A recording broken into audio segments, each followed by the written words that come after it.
Good evening, I'm Dennis Ward, and this is Face to Face.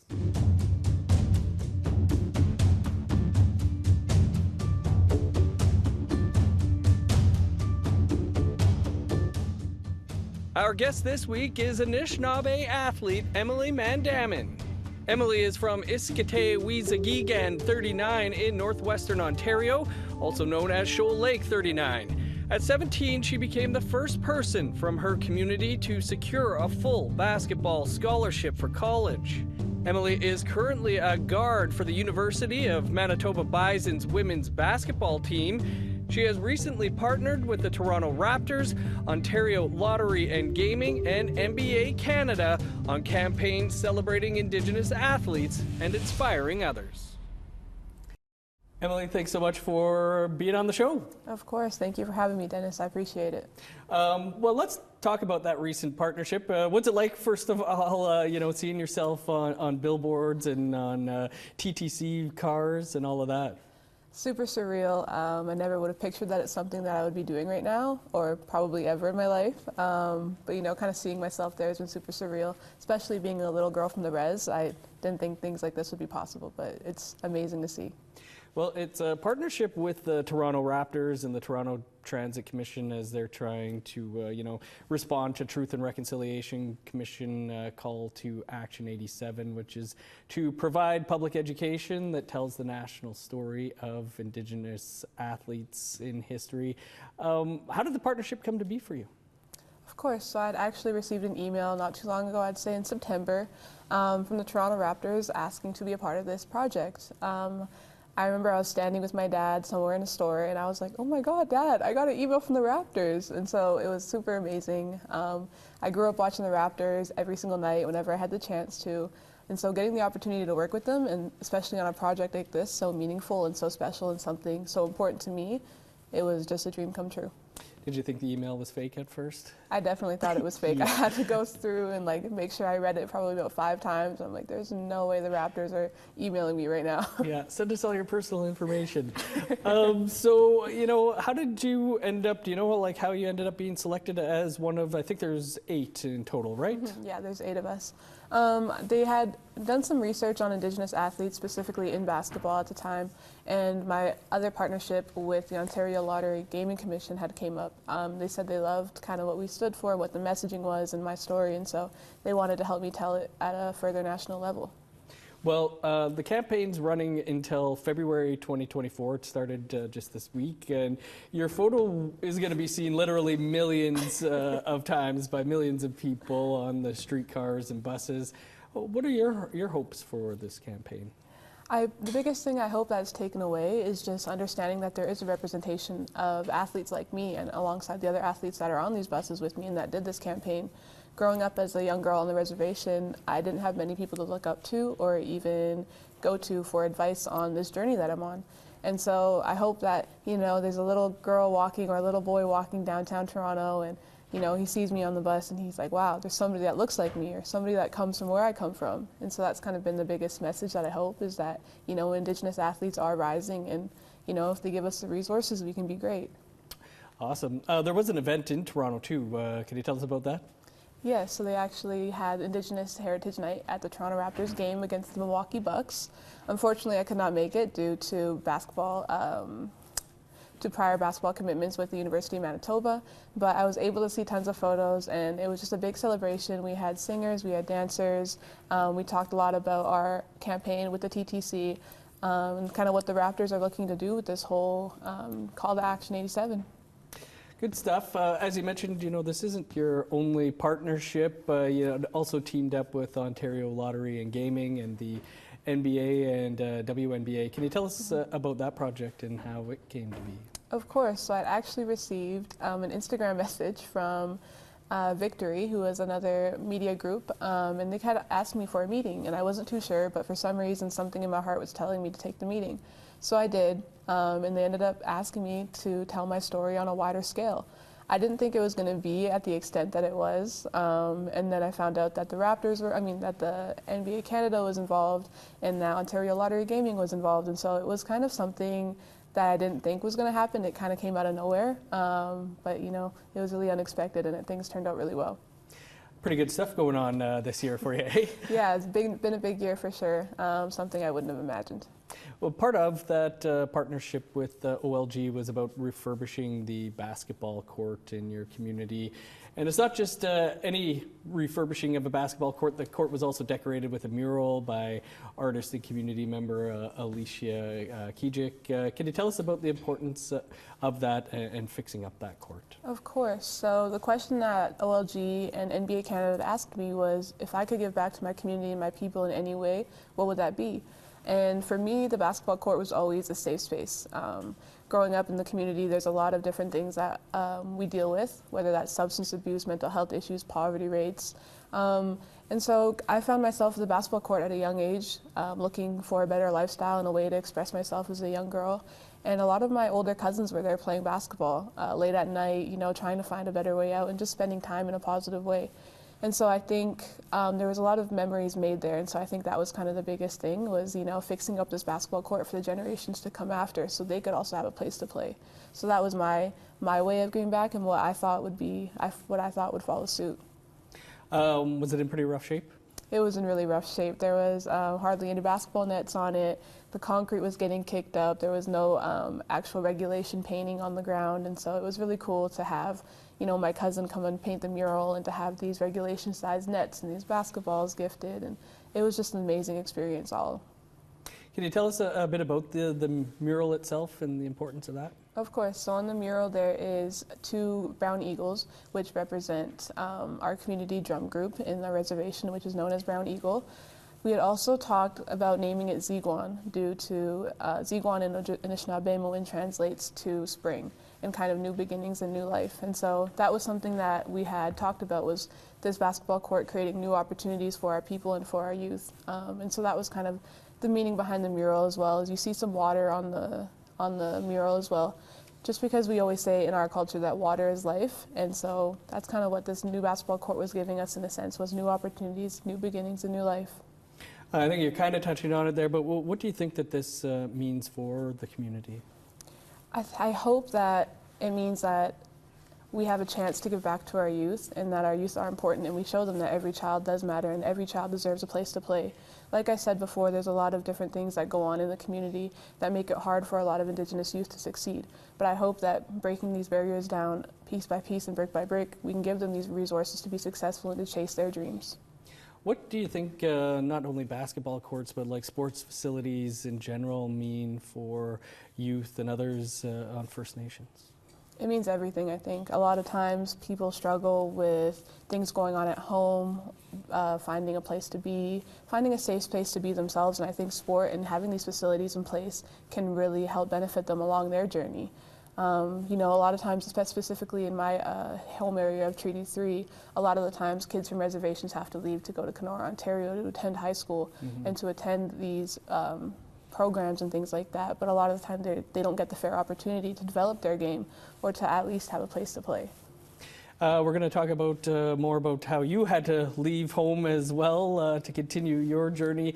We just have to step aside for a quick break, and then we'll continue the conversation here on Face to Face with Emily Mandamin. Stick around.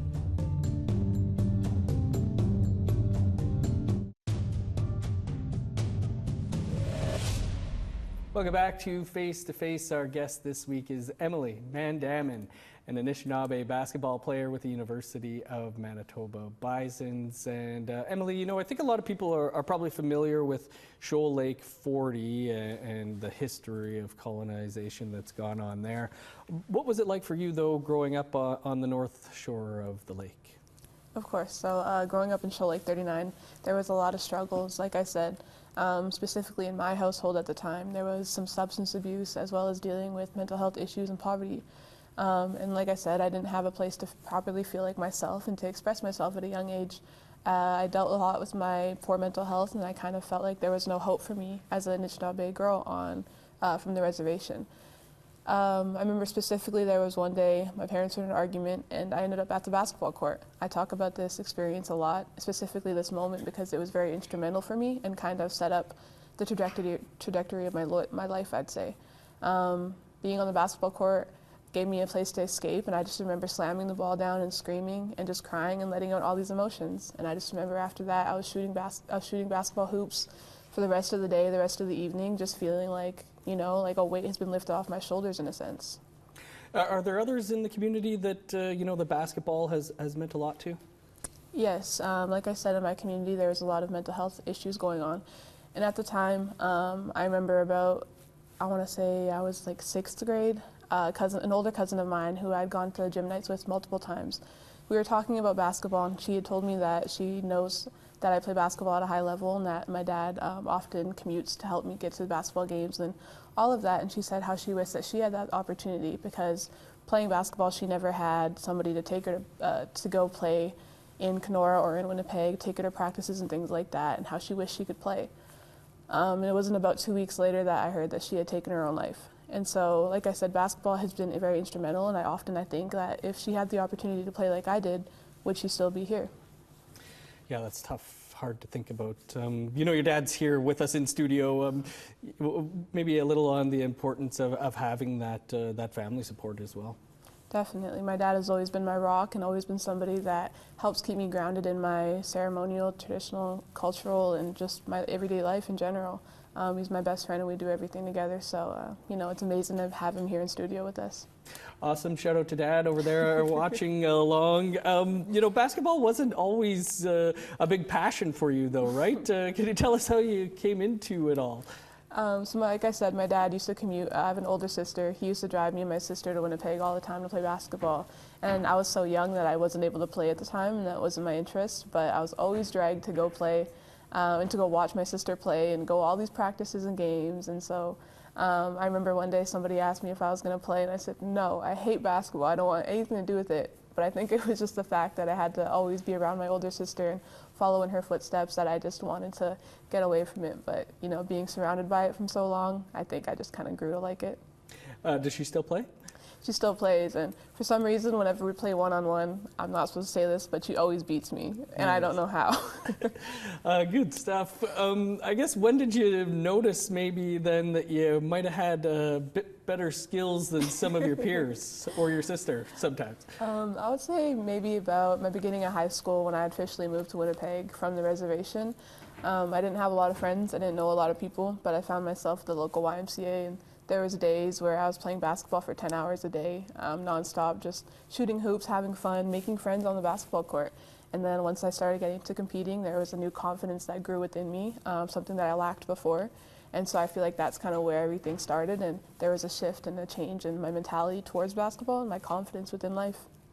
For somebody that despised it at first, to it being, you know, an outlet for when your folks is having some mental health issues, or when you're here alone in the city, what has this sport meant for you?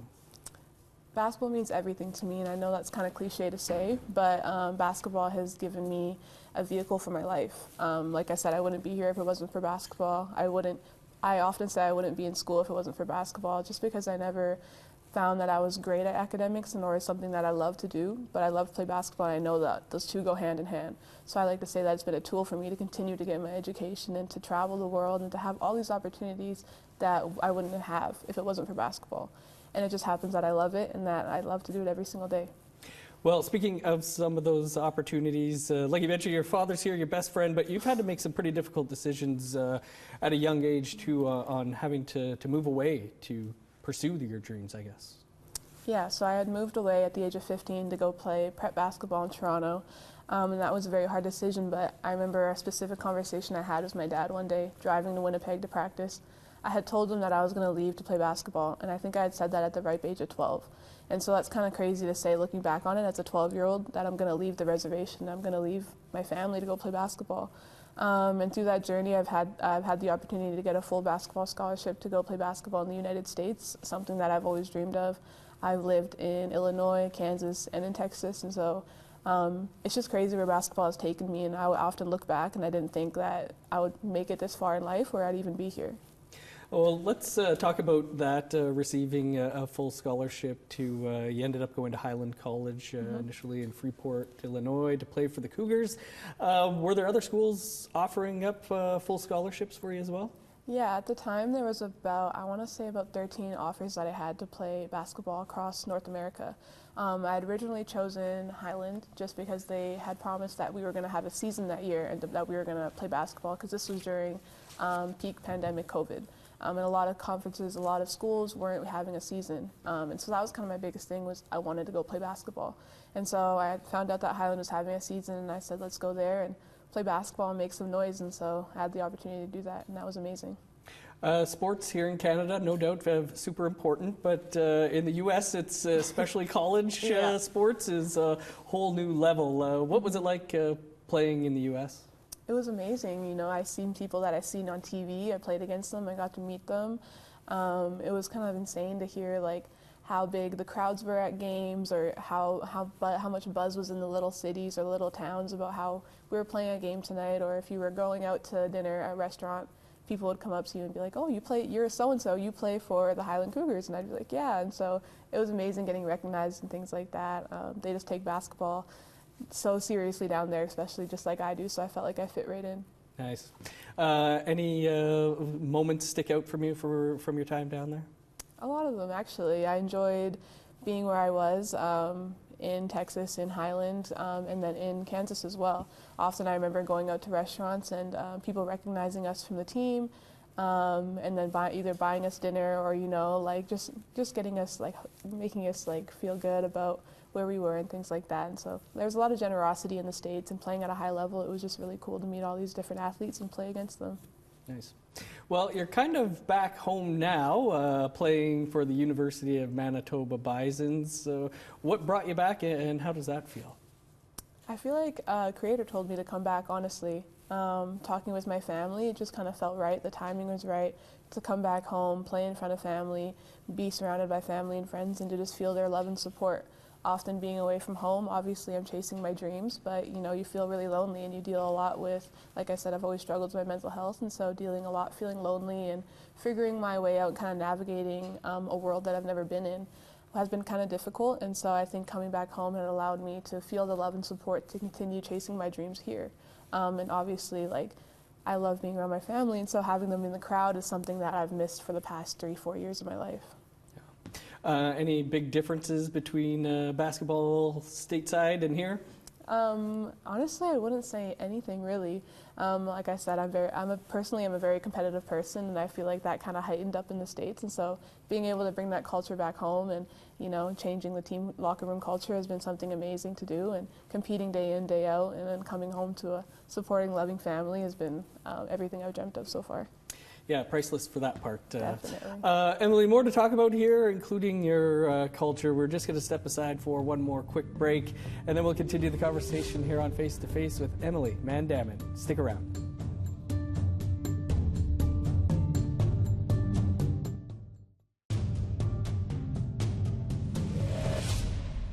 Welcome back to Face to Face. Our guest this week is an Anishinaabe basketball player, Emily Mandamin. Emily, can you tell us a bit about Swish Nish?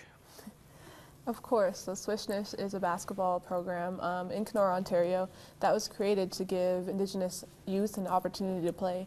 We've traveled across North America, and even just on the U.S. and Canada, playing in all these Native tournaments. We've had the opportunity to play in Minnesota, North Dakota. We played in Nabe up in Phoenix, Arizona.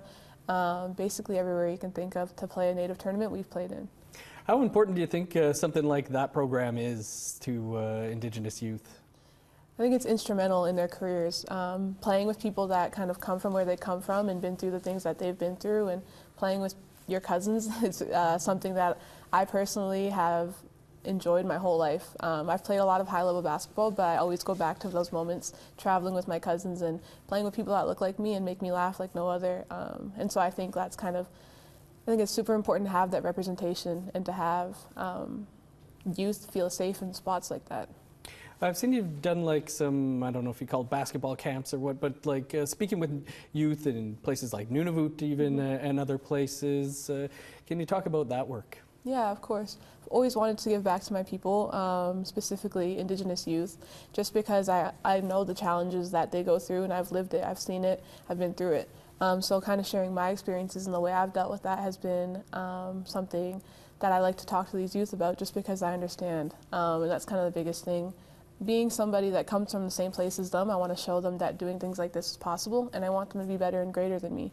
So that's kind of been the biggest thing. I talk with my experiences with basketball and with life in general, and how basketball has been a tool to navigate kind of my whole entire life. And so I talk about the importance of sport and the importance of self-care and self-being.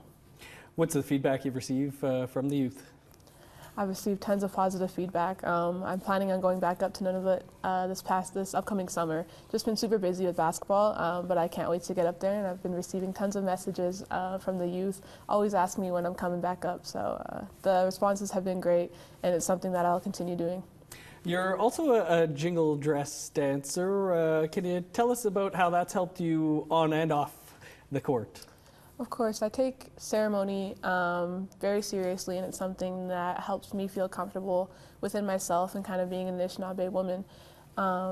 Jingle dress dancing has allowed me to go to powwows and to reconnect with myself, take time for myself, and also be surrounded by aunties, uncles, cookums, everything, all my family and friends. So it's given me the opportunity to see everybody and visit. Specifically, I remember that our community powwow would land right on probably about 2-3 days before I'd have to go to school in the States. And so it was always a good goodbye party, and being able to see everybody before I was leaving for school. So, nothing but good memories. Awesome. So I guess, the end goal here is the WNBA, right? Yes, it always has been, and it always will be. How do you make it there from here? Obviously, I train every single day. I remember there was a month period where I'd make 500 shots a day. Just things like that, I'd say, putting in the work and putting in the effort and the time to make this dream happen. I understand that I do a lot of things, a lot of different campaigns and a lot of advocational work, but at the same time, that doesn't take any time away from my basketball, something that I still love to do.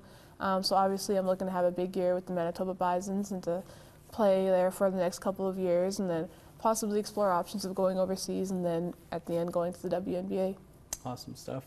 Role models that you look up to that might help guide you there? I've always dreamt of, I've always looked at Shoni Schimmel, who is an Indigenous woman who played in the All-Star game. She was actually the first ever All-Star MVP in the WNBA, and she's been an idol that I've looked up to. And this past summer, I actually got to play against her in a native basketball tournament. So meeting her was surreal, and we got to have a couple conversations about kind of my career and kind of where I wanted to go to school and what playing pro basketball would look like. And so hearing her opinion on things was pretty surreal. Somebody I've always idolized and looked up to, and things she said to me I'll hold in my heart dearly. And I think some of the people that you probably talk to might feel the same way. Do you feel a bit of an obligation or maybe even a pleasure to be a role model for those up and coming? Definitely. There's a lot of pressure that comes with it, and often pressure makes diamonds. And so trying to navigate that world has been different as well, because, being on the other end of it, I never had anybody to look up to, and so I've always tried to be that person for the youth coming after me. So there definitely is a lot of pressure, but, as long as I do it with my best intentions, and, that's all I try to do, I feel like I can't do no wrong. Awesome stuff, Emily. Thanks so much for being on the show this week. Of course. Thank you for having me, Dennis. And that is all the time we have for this week's show. We'll see you back here on Face to Face in 7 days.